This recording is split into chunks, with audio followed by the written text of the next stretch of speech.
ছোটবেলায় একদিন মাকে জিজ্ঞেস করেছিলাম, মা মুরগি কুরবানি দেওয়া যায় না? মা হাসতে হাসতে বলল, বাবা দুই পাওয়ালা পশু কুরবানি দেওয়া যায় না। তখন আমি বললাম, তাহলে দুইটা মুরগি একসাথে করে 4টা পা হবে, তারপর কুরবানি দেব। মা তখন হাসতে হাসতে ফেটে বলল আর বলল, পাগল ছেলে, যা এখান থেকে, আমি কাজ করছি, আমাকে বিরক্ত করিস না। আমার বাবা একটা জুট মিলে কাজ করতো, সামান্য বেতন পেত, সেই বেতন দিয়ে কুরবানি দেওয়ার সামর্থ্য হতো না। কুরবানি ঈদের দিন মুরগি জবাই করা যায় না, তাই বাবা ঈদের আগের দিন মুরগি জবাই করে কেটে বেছে কষিয়ে রেখে দিত। ঈদের দিন ভোরে বাবা আমাকে ডাকতেছে, বাবা ওঠ, নামাজ পড়তে যেতে হবে। ঈদের দিন ফজরের নামাজ না পড়লে ঈদের নামাজ কবুল হয় না। আমি উঠতেছি না, ওদিক থেকে মা ধমকের সুরে বলতেছে, তাড়াতাড়ি উঠ, তোর জন্য কি নামাজের সময় বসে থাকবে? তারপর আমি আস্তে আস্তে উঠে চাপ করে উঁচু করে বাবার সাথে নামাজ পড়তে গেলাম। তারপর একসাথে নামাজ পড়লাম, আবার দুজনেই ফিরে আসলাম। বাসায় ফিরে এসে আমি শুয়ে আছি, ঘুম আসছে না। ও বাসায় বাবা যায় নামাজ বিছিয়ে নফল নামাজ পড়ছে। নামাজ শেষ হলে মোনাজাতে কি যেন কান্না করে করে বলছে। আমি দেয়ালে কান লাগিয়ে শুনলাম বাবা বলতেছে, হে আল্লাহ, তুমি আমাকে কুরবানি দেওয়ার সামর্থ্য দেওনি।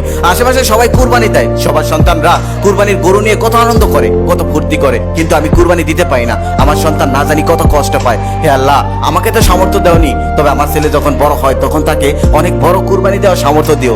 বাবার এই কথা শুনে সেদিন আমিও কেঁদেছিলাম। মনে মনে ভেবেছিলাম আমি যখন বড় হব সেদিন আমি অনেক বড় একটি গরু কুরবানি দেব, আর বাবা সেটা দেখে অনেক খুশি হবে। তারপর সকাল হলো, বাবার সাথে পুকুরে গোসল করতে গেলাম। ঈদের আগের দিন বাবা নতুন সাবান আনতো, কসকো সাবান। সেই নতুন সাবান দিয়ে পুকুরে গোসল করার অনুভূতিটা আমার আজও মনে পড়ে। তারপর গোসল শেষ করে বাড়িতে আসলাম। বাড়িতে আসার পর পুরনো পাঞ্জাবিটা পরে ঈদের নামাজের জন্য ঈদের মাঠে রওনা দিলাম। আগেই বলে নেই, ওই সময় আমাদের 2 ঈদে নতুন কাপড় কেনার ক্ষমতা ছিল না। এক ঈদে কিনে দিত, সেটা দিয়ে 2 ঈদ পার করতে হতো। তারপর নামাজ শেষ করে বাবাকে নিয়ে গেলাম মাঠের দক্ষিণ পাশে, মেলা বসতো, সেখানে অনেক রকম খেলনা আসতো। আমি সেদিন একটা গাড়ি কেনার জন্য অনেক কান্না করেছিলাম, বাবা কিনে দেয়নি। বাবা একটা বন্দুক কিনে দিয়েছিল, আমি বাড়িতে এসেও কান্না করছিলাম। মা বলতেছে, কি চেয়েছিল ছেলেটা, কিনে দাওনি কেন? বাবা ওপাশ থেকে বলতেছে, কিভাবে কিনে দেবো? ও যে খেলনাটা চেয়েছিল সেটার দাম 400 টাকা, আর আমার কাছে ছিল মাত্র 300 টাকা, আমি কিভাবে কিনে দেবো? তখন আমি বুঝতে পারলাম আসলে বাবার সামর্থ্য নেই, তাই কিনে দেয়নি।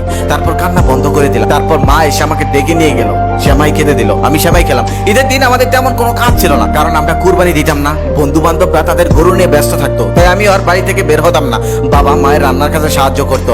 মা সেদিন মুরগির মাংস দিয়ে আর চালের রুটি বানিয়েছিল। তখন তো আর ফ্রিজ ছিল না, তাই মাংস জাল করতে করতে খসে যেত, আর সেই খসে যাওয়া মাংস দিয়ে রুটি খাওয়ার কি যে মজা, তাই একমাত্র আমরাই জানি, এই যুগের কেউ জানবে না। তারপর আমরা দুপুরে 3 জন বসে একসাথে রুটি আর মুরগির মাংস খেলাম। ওই সময় আমরা কুরবানি ঈদের দিন মুরগি খেতাম, কারণ আমাদের কুরবানি দেওয়ার সামর্থ্য হতো না। তবে সেই রুটি আর মুরগির মাংসের কি যে মজা, তা বলে বোঝানো যাবে না। বাবা মা আমাকে ছেড়ে গেছে অনেক দিন আগে, আজ আমার অনেক টাকা। আল্লাহ তাআলা আমাকে কুরবানি দেওয়ার সামর্থ্য দিয়েছে। এই ঈদেও আমি 2টা গরু কিনেছি। আমি যত ব্যস্ততার মধ্যেই থাকি না কেন, আমি ঈদের সময় সেই গ্রামে চলে যাই।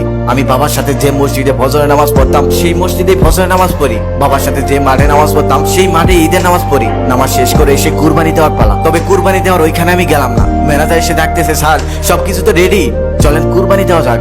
আমি বললাম, আমি যাবো না, তোমরাই দাও। ও অবাক হয়ে আমার দিকে তাকিয়ে রইলো। মনে মনে হয়তো ভাবতেছে লোকটা কুরবানি দেয়, অথচ কুরবানির সামনে যায় না। কিন্তু আমি কি করে ওকে বোঝাই? আমার যে গরু দেখলেই বাবার কথা মনে পড়ে যায়, আমার যে ভীষণ কষ্ট হয়। তখন আমি ওকে বললাম, যারা যারা কুরবানি দেয়নি তাদের প্রত্যেকের বাড়িতেই গোস্ত পাঠিয়ে দেবা। তখন ও বলল, আচ্ছা ঠিক আছে, এই বলে চলে গেল। আজকে বাড়িতে গরুর গোস্ত রান্না হয়, কত মানুষ আসে, সবাই মজা করে খায়, কিন্তু আমার গরুর গোস্ত খেতে ইচ্ছা করে না, আমার ভালো লাগে না। আমার ইচ্ছে করে মুরগির মাংস দিয়ে রুটি খেতে, ভীষণ ইচ্ছে করে। তবুও কাউকে বলি না, জানি আজকে মুরগির মাংস রান্না করলেও সেই স্বাদটা পাবো না। সেই স্বাদটা যে হারিয়ে গেছে, সেটা যে ছিল আমার মায়ের হাতে রান্না। যাদের বাবা মা নেই একমাত্র তারাই জানে বাবা মা ছাড়া ঈদের আনন্দটা ঠিক কতটুকু। মায়ের হাতের সেমাই না খেতে পারলে, বাবার সাথে ঈদের নামাজ পড়তে না যেতে পারলে ঈদ কি আর হয়?